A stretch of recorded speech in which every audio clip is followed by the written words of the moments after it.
Martin, do you see a risk of France taking it too easy and feeling too comfortable in the main round? But for me, the biggest, let's say, surprise of the championship in Hungary is Sophie Semere. If you make a mistake, depending on the other results, maybe you're out. Ball across to Dylan Nahi, double in flight. Oh, what a start! Ooh, into the net. She does it again. Yes, Van Magdeburg are the champions of Europe. For something here, she has a game. Across the keeper. What a comeback!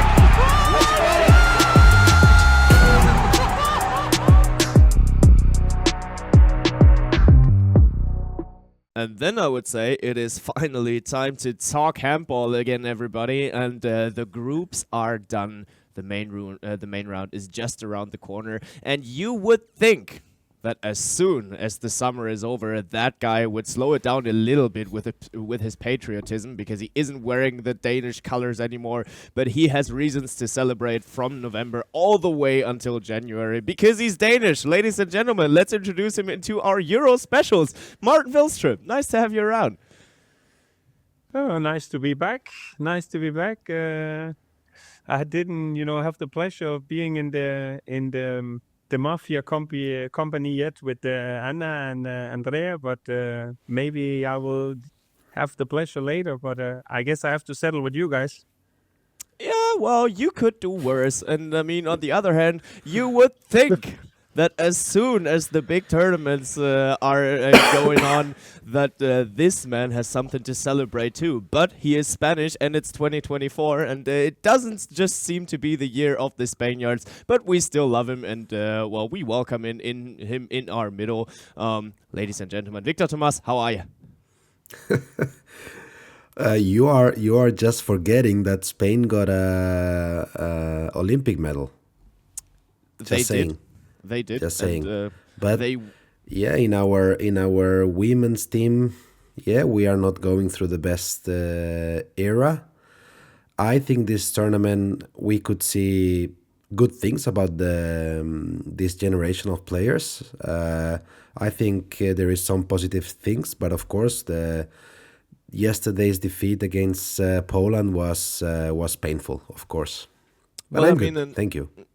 That is great. But I mean, then when we are opening the talks about the Spanish handball here already, then maybe let's stick with that topic, because it did end up being a knockout game between Poland and Spain.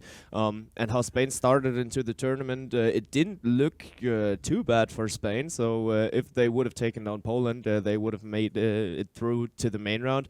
Víctor, what did end up making the difference for Poland? Well, I think they prepared well the game. They were playing 7 against 6 almost the whole time. In defense, they actually did a great job. And they have players that make the difference. Yesterday, especially Monika Kowilinska. She was MVP of the game. She was playing good. So I think that overall, it was that Poland managed to play a lot of times 7 against 6, not losing a lot of balls, not conceding easy goals because of the turnovers, and being very, very tough in defense, and that was enough. And I mean, on the other hand, you did sound very optimistic in the last podcast that we recorded.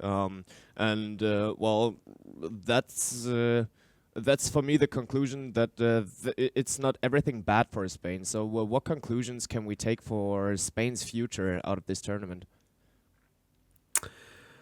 I think that it's the change of the players of the generation that Ambros Martin wants to make. I think this group as a group, because there is already some players with experience in these big championships, but as a group is a young group, and my conclusion is that they need to, as a group, learn how to deal with pressure, because they dealt with pressure against Portugal, because they win the first game. It was very important to win the first game. They played against without any pressure against France, and I could feel that. They just enjoyed, and they were very close to win the game.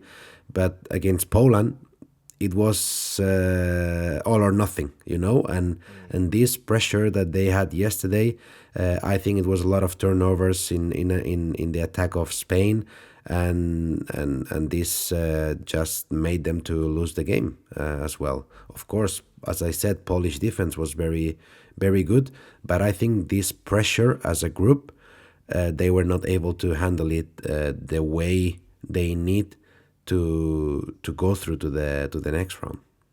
Yeah, and I mean, France in the end, they did end up making it through, and the strong Polish defense didn't live up to the French attacking standards. So the opening match between France and Poland was a 35-22. France remained completely flawless. The Spain game was the only one where they did end up having a hard time, but eventually they dominated again against Portugal. They do get into the main round feeling quite comfortable. Martin, do you see a risk of France taking it too easy and feeling too comfortable in the main round? Actually, I don't. I believe that France is a team that believes a lot in themselves in terms of what they want to do. And for me, the strongest thing about the France is the depth within the squad, because I mean, it doesn't matter if they change one or two players. We spoke about it with Fopard and Buktit on the line, and they have Horacek, they have Insemenko, Sadi, and they have a lot of players, and also the goalkeeper's Glauser. She's been having a great season so far, and I mean, she's stepping up from what she's doing also with the club team, and I think France is looking strong. The defense for them in general is I think conceding 20 in average in 3 games is saying a lot. And yeah, it's just typical France, and they're always a competitor for the medals. And I mean, they will get to deal with Hungary now in the main round. So Hungary did end up making it through as the group leaders here. The victory against Sweden was clutch for that. 3 victories in 3 matches, 3 clear victories in 3 matches, one has to say. Their starting lineup, honestly, it looks like a top-notch Champions League team here. Martin, did you expect Hungary to go through that well? Actually, I thought that the game against Sweden would be tighter than it was, because I also consider Sweden as a strong contender for the medals before the championship, and also having in mind that they, if I remember correctly, by the Olympics they only lost with 1 goal, and for them to lose against Hungary with 7 goals, even though it's played in Hungary, I was surprised. But I mean, Hungary are looking strong, and playing at home is obviously giving them a lot. We all experienced, the 3 of us, what the Hungarian fans can do, even if it's the Ferencváros or the Győr fans in general. They know how to celebrate even with their jerseys on, even better without their jerseys. But in general, I'm a little surprised that the Hungary was that strong against Sweden. Maybe I expect a little bit more from Sweden. If it was Sweden that was not performing on the level that we would expect, or Hungary performing a little bit better, it's tough to say. But I mean, they're going into the main round now with 3 wins, and yeah, I mean, in general, that's the thing about the European Championship this year, is that with Macedonia and Turkey, it was not much of a effort they had to put into it against those two teams, but I mean, they did what they had to do against Sweden. And now they did make it through together with Sweden, so they do take the points along into the main round. And whatever will happen throughout the next 3 games will decide the circumstances for the matchup that they will have against France, because that will be the last matchup in the main round group here. It will be the 10th of December, so we're recording just right after the games here on Tuesday. Víctor, how do you see Hungary's chances to take it up on France? they have chances, and they show themselves very strong playing at home, and their top players, they are doing great as always. Kluivert is scoring a lot of goals. It's a goal machine. But then we have I don't know, Anna Simon, that it's not scoring a lot, but with a great percentage of goals. But for me, the biggest, let's say, surprise of the championship in Hungary is Sophie Semerey. She is playing amazing. It's at 47.69% of saves so far. So to beat France, they need their best players in, playing at their top level. If they keep playing like that, they have their chances. They have their chances, especially playing in Debrecen. That, Absolutely. as Martin said, Hungary, it's a country that love handball, and I think in indoor sports and handball in special, it's to have the home advantage. It's a huge advantage. Martin, do you agree? So how much will that home advantage come to count when it comes down to the main round for Hungary?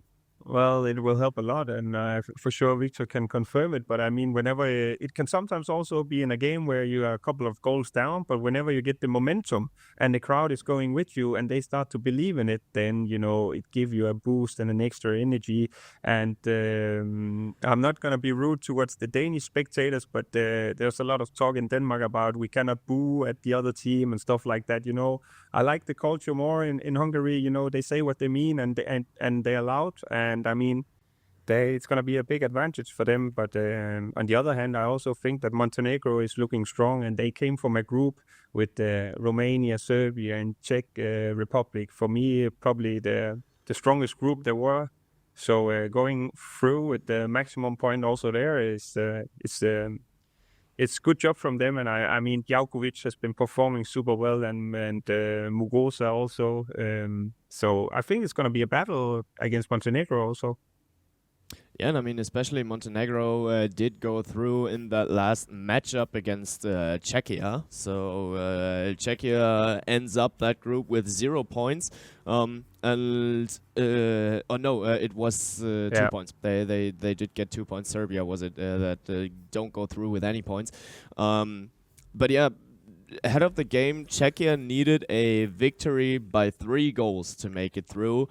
Then comes halftime of that matchup against Montenegro, and they only scored 4 goals. So, whatever went wrong there, all of those 4 goals were scored by Markéta Jarabková, actually.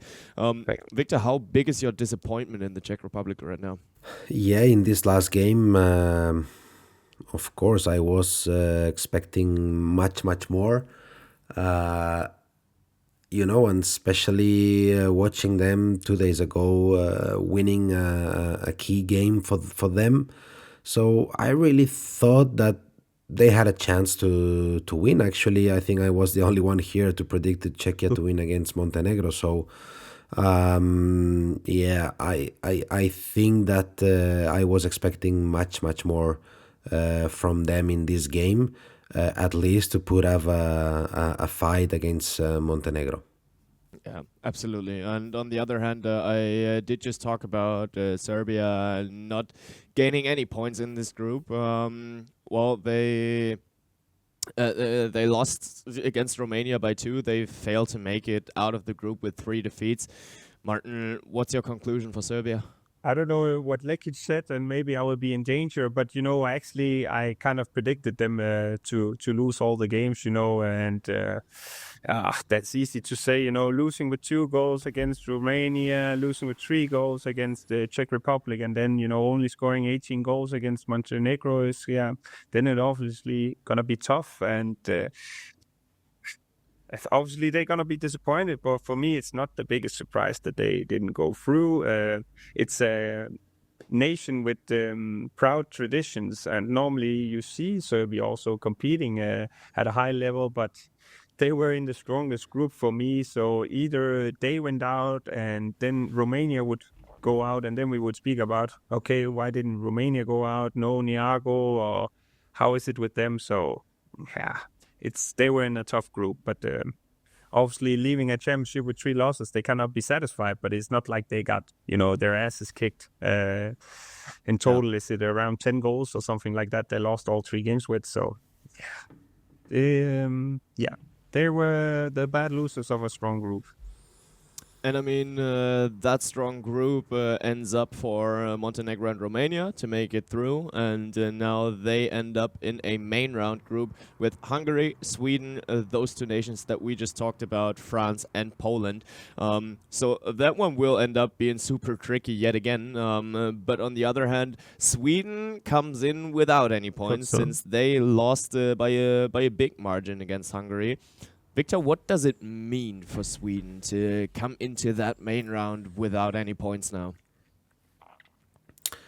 Well, it means they have a very, very small margin of error, and maybe they don't have a margin of error at all, because if you make a mistake, depending on the other results, maybe you're out. So I think that we are gonna see a Sweden that it's gonna try to be a killer. They will try to put their best performances as soon as the games starts.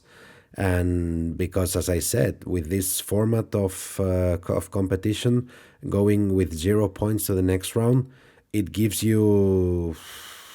It makes you in a lot of trouble, As I said, I think that now Sweden, they will try to put their best performance as soon as possible in every game.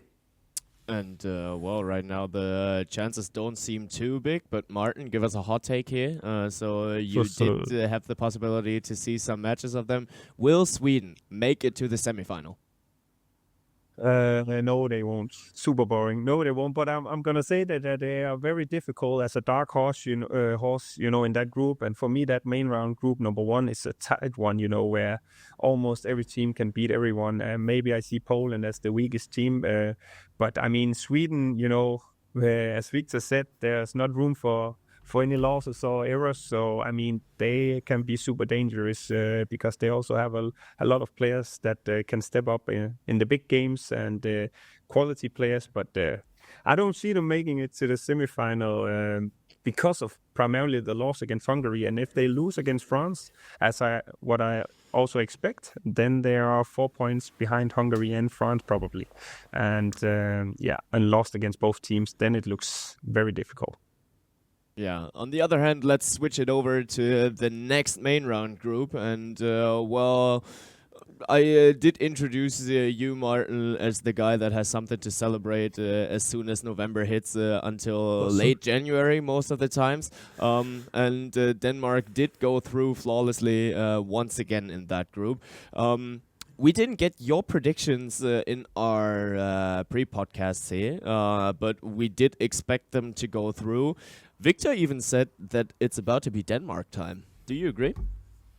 It could be, yeah. Actually, I agree. And I'm not saying, obviously Denmark have shown that on the women's side, they are being more consistent and actually getting medals at the previous championship. But for me, it's more that Norway is probably looking a little bit weaker without Nora Mørk also on the right back position. For me, that's a huge loss. And Denmark, on the other hand, they are without, 700 international national matches with Mette Tranborg, Katrine Heindal, Louise Burgaard, and Sandra Toft also not being selected. But I mean, so far they have been done what we could expect. Nothing, super spectacular, but they are through with maximum in a group where you kind of expected them to win all the games, but I'm pretty confident that Denmark will get a medal. And then whenever it comes to the semifinal, Norway, France, Denmark, and the last one, then it's a matter of matchup. But it's been a while since Denmark beat Norway, so I'm super excited about that. To see if this is gonna be the championship with Denmark beating Norway. I'm not going to let you off here with an open spot in the semifinal. So who will that 4th team be as of now? What do you think? Montenegro. Yeah. Montenegro. Okay, that's Not interesting. Hungary? Not Hungary? I wanted to say Hungary, but I'm gonna go with Montenegro. I'm gonna go with. I mean, Hungary are looking strong and they are at home. But since I know Victor is gonna say Hungary, then I'm gonna do something else here. Okay. Okay. Well, I mean, it would have been your first prediction here, so Victor would have been the boring one. Well, that being said, Victor, there's probably not much reason for you to change your opinion on Denmark, eh? No, not so far. Not so far. As I said, I don't know why, because I know they have some changes in the squad, and some players are missing, especially in the right back position.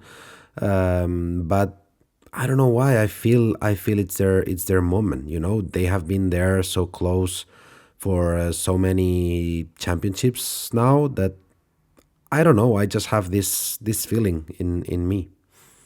Yeah, just to sum it up a little bit, I also think besides Esbjerg, Odense also have been, playing a great season so far in the Champions League. And you see a player like Helena Elver, she's stepping up also. And they even had room and space for Helena Elver and Emma Friis and Line Haugsted. They weren't playing that much. Line Haugsted even, changed with Elma Halilsevic just to get some rest. So, I mean, they had a group where they could probably rest the players more, and let's see if that's going to benefit them later on in the tournament. But they're looking strong. Totally, they totally do. So do Norway.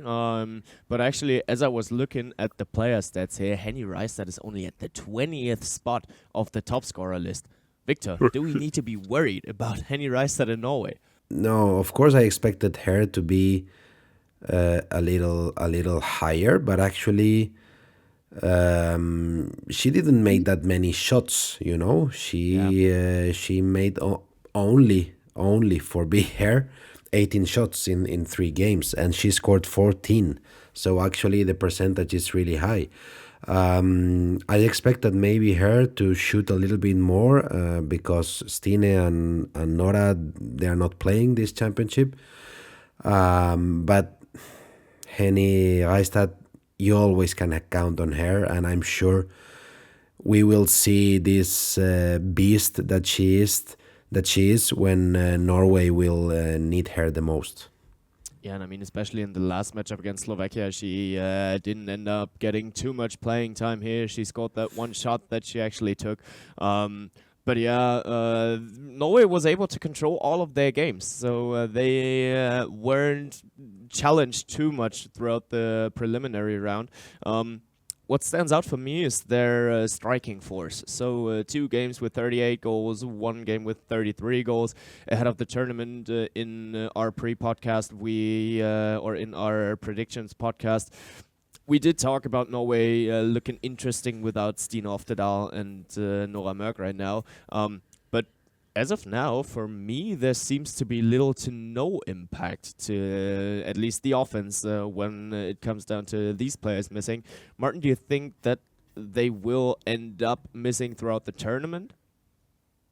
In general, it's always a big miss whenever you miss Nora Mørk and Oftedal. But what for me is gonna be the most interesting thing is that normally Henny Reistad could look at Nora Mørk and Oftedal as the experienced players, and whenever the game was tight, she could rely on them to tell her what to do, and she could perform what the others probably told her to do. Now she also has to come up with the ideas herself, because she's probably the most experienced one, and playing with the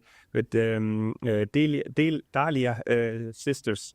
And I mean, they also been performing great from Esbjerg and Odense, but Henny Reistad will probably be the one telling them what to do, and not only performing it, but telling everyone else what to do. That's going to be interesting. But I mean, Lunde is also coming back in goal. She's not right now in Norway taking care of her child, and then she's coming back from the main round. I mean, that's also an extra plus for them, and I'm not too worried about Norway, and they're gonna put an extra fight for Higers on for the last tournament. Also, they want to end it for the Cinderella story.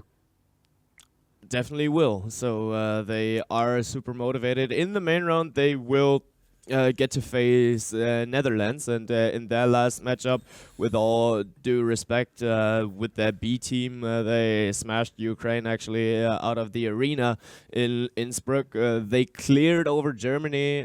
Martin, what's your impression of the Netherlands after 3 matches? Well, I think Netherlands are the little outsider here in the group. Also, when they won against Germany, that was an important victory because now they're through with the 2 points. And I mean, I'm pretty confident that they're going to win against Switzerland and Slovenia. So the game against Denmark, they also lost at the Olympics with only 2 goals, but was a tight game. That's going to be the one for me deciding whether it's going to be the Netherlands or Denmark going through. So they're looking strong, but I also have to say Jakob ten Holdes, he also made a good impact against Germany, and Fiona Haufner is also showing a great level, and both left wing Spingers and Bo is also doing great. I mean, in general, Netherlands is a good team. For me, they are the dark horse, if you can say that someone is a dark horse going through with the maximum points to the main round. I don't know if you can say it like that. But that's the team to threaten Denmark and Norway, if you ask me. Yeah, and I mean, especially that last matchup, Rinka Døndam in goal, she did get her playing time over Yara ten Holte. Top scorer was Sarah Decker, who did get little to no play time in the first matchups against Germany and Iceland. Can especially this matchup, where the Netherlands could rest some of their players, make a difference in the end in these matches against Denmark and Norway, Víctor?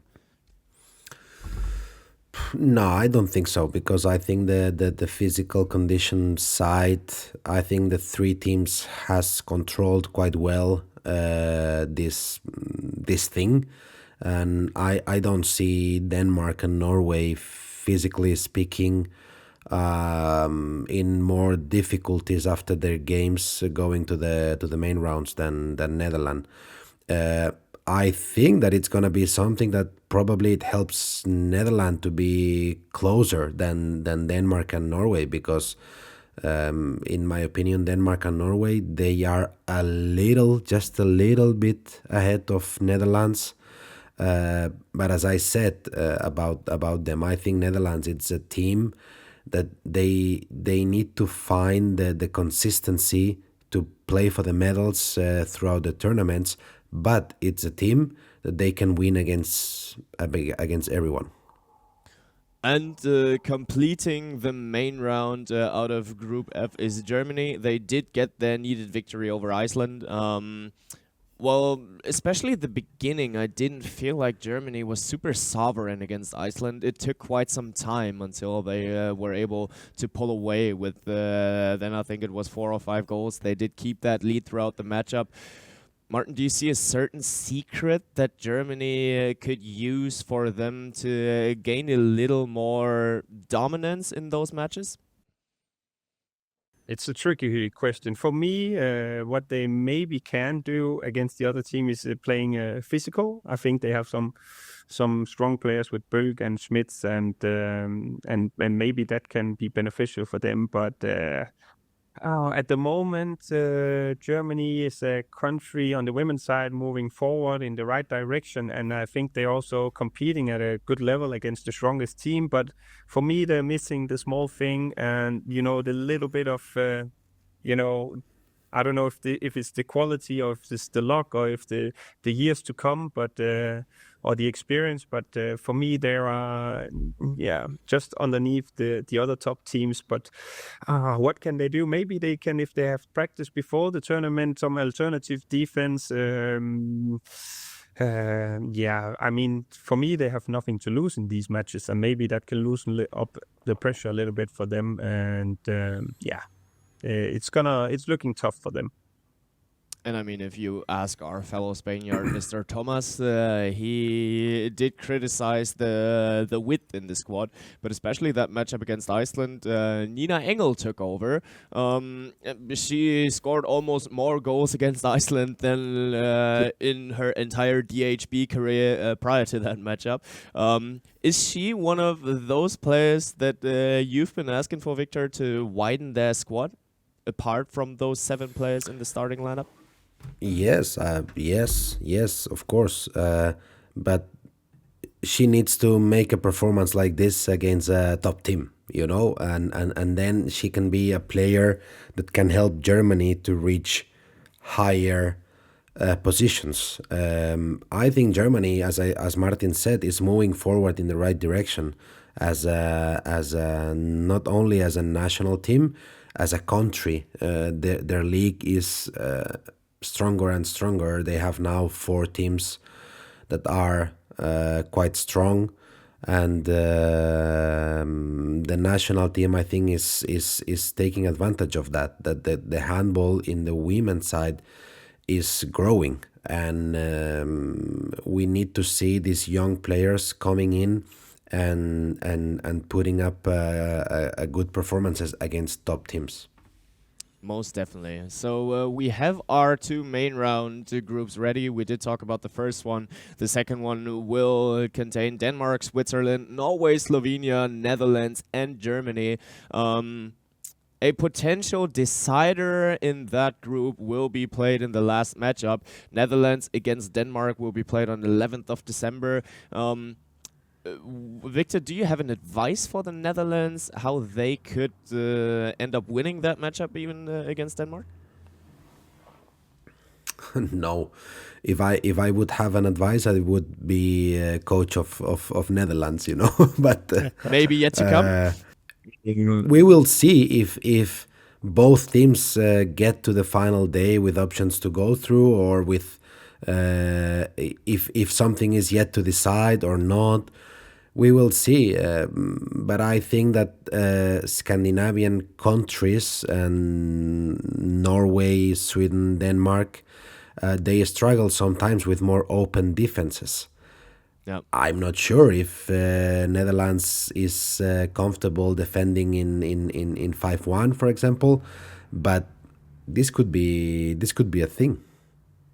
Interesting. Well, let's see whether they listen to the podcast and whether they will listen to Víctor Tomàs. I would if I was Dutch, but in the end, that one is not up to me. This just touched me, Bengt, that you would listen to me. This was touching, eh?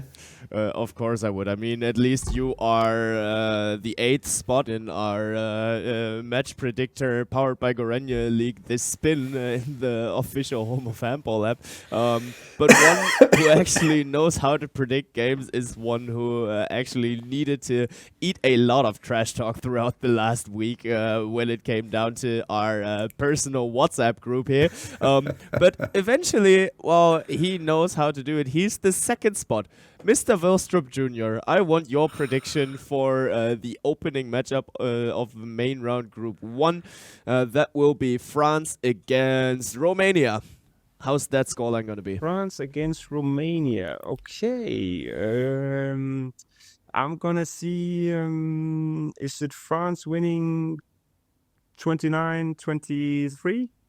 I think maybe around that area. I think they're not going to concede that many, and they're looking strong to me. But I'm not super surprised that I'm coming from behind and in a good spot with the match predictor now. I had it with Pixet against Kelsey also earlier. I had it with Metz and Ferencváros and the Champions League women's also, where you guys said Chess in Bucharesti. I'm being quiet here, and then I'm saving all my things for whenever it's coming. But I'm not super confident now. It can be dangerous to be in a position like that, as you said, that maybe France and the other countries will be. So I'm keeping an eye on Víctor. As long as I'm above him, then I'm in a good position. Then you're a happy man, that is for sure. I'm keeping an eye on Víctor here as well, but just because I want his predictions as well. I am giving you potentially the matchup of the dark horses in main round Group B. That will be the opening match between Netherlands and Slovenia. What's the scoreline going to be? That's going to be, I would say, 29-25 for Netherlands. All right, +4 for Netherlands. So just make sure to predict something different, because that won't be the result in the end. But you know what I hate the most is this false quietness and it's like a hypocrite, this guy, you know. It's like, no, oh, yeah, I'm super calm, blah blah blah, you know. Just trash talk to me, you know. That would feel even much better. Because now I will have a really hard time to sleep tonight. I cannot sleep like this, you know. Vilstrup and you know, I love you, Bengt, because we are born the same day and not the same year, unfortunately. Close. It was close. But I will sleep with Martin at second position and you at 4. But I'm happy because it's only 5 points of difference. Still, so this is almost nothing. Yeah, but it's gonna be a hard night. Possible. I've been waking up for messages on WhatsApp, you know, seeing Víctor pointing out that he was leading, and you know, I'm happy to be in the position where I am now, and also in front of Anna. You know, I'm happy about. Also, don't forget about Anna here. But well, Martin and we just let the results speak. Yeah. And if you guys want a true expert prediction here, well, then just listen to number 8 in Germany in the match predictor powered by Gorenje, because I am giving you the prediction for Hungary against Montenegro will go into the direction of Hungary, and that will secure them the spot in in Vienna eventually. So Hungary will win with 32-30. It will be a high scoring match. Hey, Martin. okay. I expect you to this game that just Bengt predicted. I expect you to predict a victory of Montenegro, because you just of course. you could okay. Yeah. Well. Yeah, you're true about that. It would be stupid if I went in and took the Hungary now, but this Maybe. one can be crucial for the match predictor, you know, league here. It's I guess Víctor is going for the Hungary here, so it can be decisive. I am. It could be. But if you guys want to play along and compare your predictions to ours, then make sure to download the official Home of Handball app and join our league this spin. You will find the link just in the video description or in the show notes beneath this podcast. And the winner of this league that is not called Martin Vilstrup will win an official match ball signed by the national team of your choice. So make sure to download the Home of Handball app. You won't miss any action, and you won't miss any action if you follow us along in this podcast. And we will be back midway through the main round, and we will be back to talk handball again, everybody. Ball across to Dylan. He double in flight. Oh, what a start! Ooh, into the net. She does it again. Yes. Magdeburg are the champions of Europe.